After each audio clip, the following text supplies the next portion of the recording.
demasiado fuerte para el catolicismo. Recordemos que hace 300 años atrás, el catolicismo ha llegado a su punto culminante. En el siglo XIII, por ejemplo, con la persona de Inocencio III, el Papa llega a la cúspide de su poder, considerándose el Papa como mayor a los emperadores, considerándose el Papa como mayor a los reyes.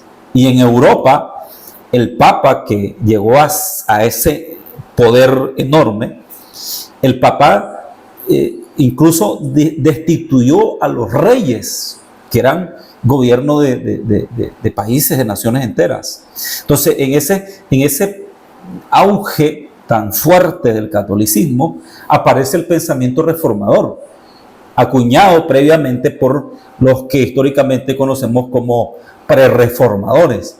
Entonces, cuando estas reformas explotan, es un golpe para el catolicismo enorme. Entonces, la pregunta que usted nos planteaba, que es muy importante, es: ¿cuál fue la reacción de la Iglesia Católica ante este movimiento protestante? Y la respuesta es la siguiente: la Iglesia Católica no se quedó de brazos cruzados, no se quedó callada, sino que la Iglesia Católica levanta una reforma. Algunos historiadores le llaman la Reforma Católica y otros historiadores le llaman la Contrarreforma. Entonces, la Reforma Católica o la Contrarreforma se levanta para refutar la Reforma Protestante. Hablar de la Reforma Protestante en sí es hablar de las 4 reformas que hemos mencionado de manera rápida el día de hoy. Pero ¿qué hizo la Iglesia Católica para contrarrestar la Reforma Protestante? Esa es la pregunta. ¿Qué hizo la Iglesia Católica para contrarrestar la Reforma Protestante? Para eso debemos entender un principio muy fundamental. Con la Reforma de Lutero y la Reforma anabautista y los reformados, la Reforma Protestante en sí nace desde las altas esferas teológicas.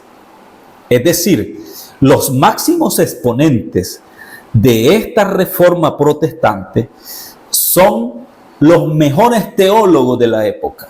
En otras palabras, la Iglesia Católica queda a un lado, está el cisma de la Iglesia Protestante, y la mayoría de los teólogos, de la gente estudiada, está dentro de la Reforma Protestante.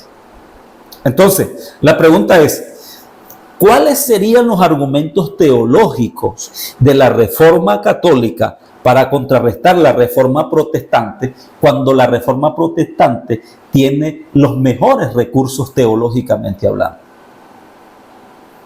Entonces, la Iglesia Católica está con los brazos cruzados. No hay argumentos teológicos. Es más, y ya lo hemos mencionado aquí en otros programas, la Iglesia Católica no estaba libre en el catolicismo, contemporáneo a la Reforma, estudiar los idiomas originales. No estaba libre.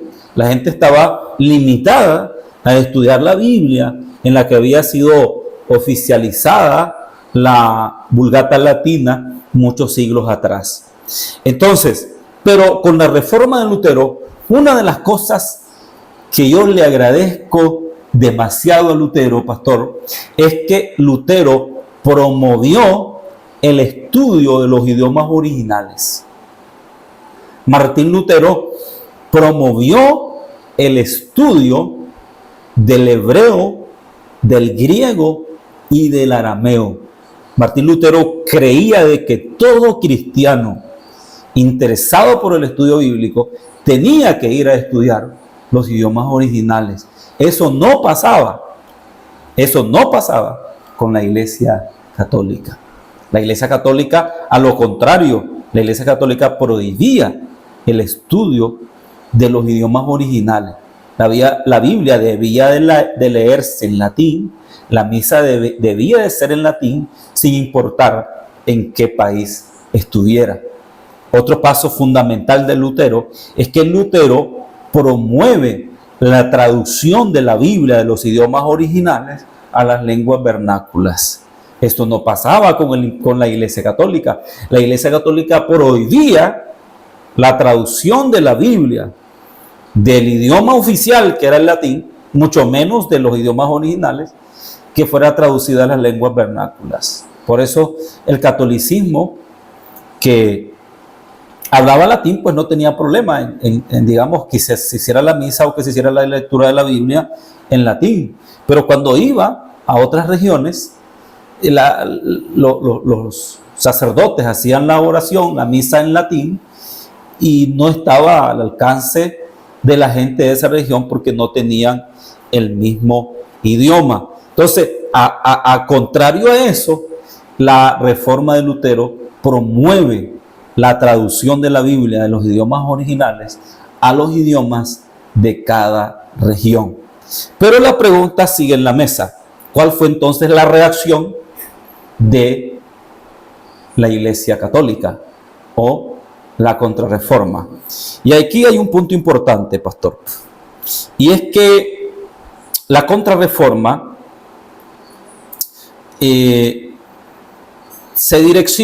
la Contrarreforma se direcciona para atacar el protestantismo. Y no solamente para atacar el protestantismo, sino para desbaratarlo. Vamos a usar ese término, para desbaratar el protestantismo. ¿Y qué es lo que pasa? La Iglesia Católica funda entonces un movimiento llamado los jesuitas. Funda esta orden de los jesuitas en el siglo XVI creo que fue, si no me equivoco, creo que fue Loyola, se llama Pedro Loyola, creo que fue, no sé si estoy equivocado con el primer nombre. Él funda la orden de los jesuitas, y se llaman jesuitas porque para la Iglesia Católica ellos eran los que estudiaban las enseñanzas de Jesús, o el evangelio de Jesús, el cristianismo de Jesús. Esto para decir que los protestantes que pertenecen a la Reforma europea están apartados de Jesús. Ellos no tienen nada que ver con Jesús. Son herejes. Ellos son herejes, están predicando falsas doctrinas, están haciendo lo que se les venga en gana. Mientras tanto, nosotros, los jesuitas, seguimos los pasos de Jesús, predicamos el evangelio de Jesús, tratamos de hacer lo que nos mandó Jesús, y por eso reciben el nombre de jesuita. Ahora, el primer paso de los jesuitas fue capacitarse teológicamente.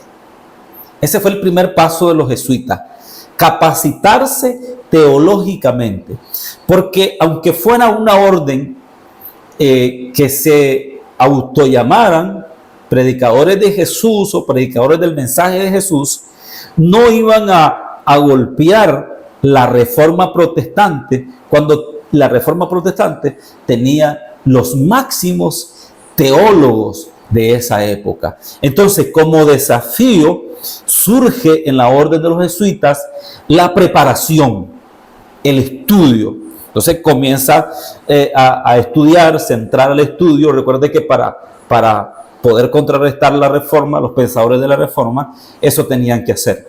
Entonces empezaron a estudiar y comenzaron a hacer apologías con el fin de destruir, de desmantelar el sentido protestante. ¿Y sabe qué pasó, pastor? El sentido protestante no fue golpeado por la Contrarreforma católica. O sea, el movimiento de los jesuitas o de la Contrarreforma católica no golpeó al protestantismo. Al contrario, en medio de esta situación, de estas controversias entre la Reforma protestante y la Contrarreforma o Reforma católica, el protestantismo siguió creciendo, siguió en aumento. No fue ninguna amenaza el trabajo de los jesuitas ante la reforma protestante.